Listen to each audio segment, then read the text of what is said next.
G university capitalism and colonialism എന്ന വിഷയത്തിന്റെ question paper solve ചെയ്യുകയായിരുന്നു നമ്മൾ. കഴിഞ്ഞ ദിവസം നമ്മൾ ഡിസ്കസ് ചെയ്തത് ജൂറീസ് ഇൻ കൊളോണിയൽ ജുഡീഷ്യറി, അതുപോലെ തന്നെ ലോക്കൽ റിബലിയൻസ് ഇൻ കൊളോണിയൽ ആർമി ഒക്കെയാണ്. അതിനകത്ത് വേലുത്തമ്പി റിവോൾട്ടും മറ്റുമൊക്കെ നമ്മൾ ഡിസ്കസ് ചെയ്തായിരുന്നു. ഇനി ഇന്ന് നമ്മൾ ഡിസ്കസ് ചെയ്യുന്നത് 10ാമത്തെ ചോദ്യമാണ്, കൊളോണിയൽ മെഡിക്കൽ പ്രാക്ടീസസ് എന്നാണ്. അതായത് ബ്രിട്ടീഷ് കോളനി കാലഘട്ടത്തിൽ ബ്രിട്ടീഷ് ഇന്ത്യയിൽ ഉണ്ടായിരുന്ന വൈദ്യ ചികിത്സാ സമ്പ്രദായങ്ങളെ കുറിച്ച് പറയുകയാണ്. അതായത് ഒരു വെസ്റ്റേൺ മെഡിക്കൽ സയൻസ് എപ്പോഴും കൊളോണിയൽ പവറിൻ്റെതായിട്ടുള്ള ആ ഡൈനാമിക്സ് കൊണ്ട് അവരെപ്പോഴും ഇന്ത്യൻ ട്രഡീഷണൽ മെഡിസിനകത്ത് അവരുടെ ആധിപത്യം സ്ഥാപിച്ചിരുന്നു എന്നാണ് പറയുന്നത്. Colonial medical practices in British India were shaped by the intersection of western medical science, colonial power dynamics and Indian traditional medicine. ഇതെല്ലാം ചേർന്നതായിരുന്നു. So imposition of western medicine, പാശ്ചാത്യ വൈദ്യ ചികിത്സാ സമ്പ്രദായം നിർബന്ധപൂർവ്വം ഏർപ്പെടുത്തിയ ഒരു കാര്യം കൂടി ഉണ്ടായിരുന്നു. British colonial authorities introduced western medical practices. British colonial അധികാരികൾ പാശ്ചാത്യ വൈദ്യ ചികിത്സാ സമ്പ്രദായങ്ങൾ ആവിഷ്കരിച്ച് നടപ്പിലാക്കി ഇന്ത്യയിൽ. Often disregarding traditional Indian systems like Ayurveda and Unani. ഇന്ത്യയിൽ പരമ്പരാഗതമായിട്ടുണ്ടായിരുന്ന ചികിത്സാ സമ്പ്രദായങ്ങളായ ആയുർവേദം, യുനാനി എന്നിവയെ പലപ്പോഴും അവഗണിച്ചിരുന്നു എന്നതുകൂടിയാണ് ഇതിൽ പറഞ്ഞു വരുന്ന മറ്റൊരു കാര്യം.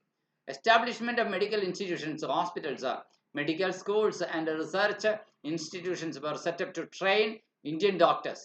ഇന്ത്യൻ ഡോക്ടർമാരെ, ബിഷഗ്വരന്മാരെ പരിശീലിപ്പിക്കുന്നതിന് വേണ്ടിയിട്ട്, പുതിയ സമ്പ്രദായങ്ങളിൽ പരിശീലിപ്പിക്കുന്നതിന് വേണ്ടിയിട്ട്, പാശ്ചാത്യ മെഡിസിൻ്റെ രൂപത്തിൽ അവരെ പരിശീലിപ്പിച്ചെടുക്കുന്നതിന് വേണ്ടിയിട്ട് പുതിയ ആശുപത്രികൾ, മെഡിക്കൽ സ്കൂളുകൾ, റിസർച്ച് ഇൻസ്റ്റിറ്റ്യൂഷനുകൾ, ഗവേഷണ സ്ഥാപനങ്ങളൊക്കെ സ്ഥാപിക്കപ്പെട്ടു in western medicine and to cater to the medical needs of British colonial administrators.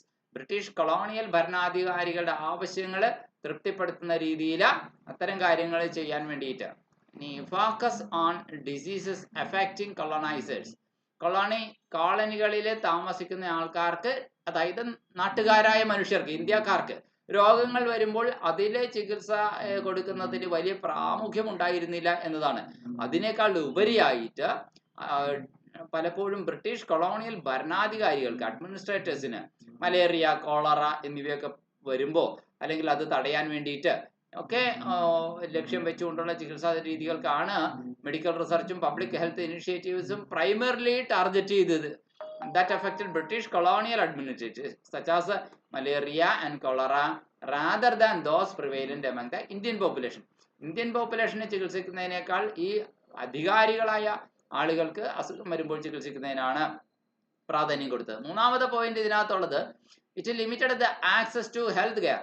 ഇന്ത്യക്കാരായ ആൾക്കാർക്ക് ആരോഗ്യ പരിചരണ രംഗത്ത് ഒരു ശ്രദ്ധ അല്ലെങ്കിൽ കടന്നു ചെല്ലാൻ പറ്റാത്ത ഒരു അവസ്ഥയുണ്ടായി. Health care facilities and services were largely inaccessible to the majority of the Indian population. Indian ജനസംഖ്യയുടെ ബഹുഭൂരിപക്ഷത്തിനും അത് അപ്രാപ്യമായിരുന്നു, ലഭിക്കാത്തതായിരുന്നു. Exacerbating existing health disparities.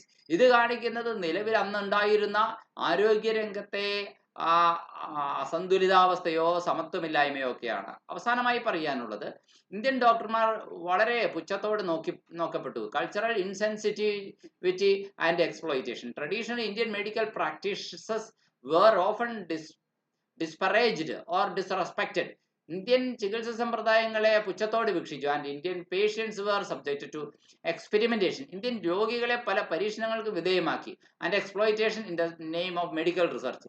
വൈദ്യ ചികിത്സ ഗവേഷണത്തിന്റെ പേരിൽ അവരെ ചൂഷണം ചെയ്യുകയും ചെയ്തു. These colonial medical practices had a profound impact on India's health care system. ഈ കോളനി വൈദ്യ ചികിത്സാ സമ്പ്രദായങ്ങൾക്ക് ഇന്ത്യയുടെ ആരോഗ്യ പരിപാലന രംഗത്ത് ഗണ്യമായ പ്രത്യാഘാതമാണ് ഉണ്ടാക്കാൻ കഴിഞ്ഞത്.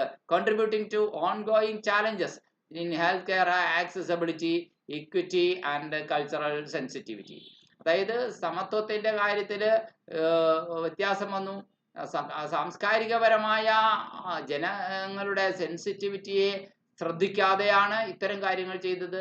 ഹെൽത്ത് കെയർ സാധാരണക്കാരന് ആക്സസബിൾ അല്ലാണ്ടായി. ഇങ്ങനെയുള്ള ഒരുപാട് പ്രശ്നങ്ങൾ ഇതുമൂലം ഉണ്ടായി.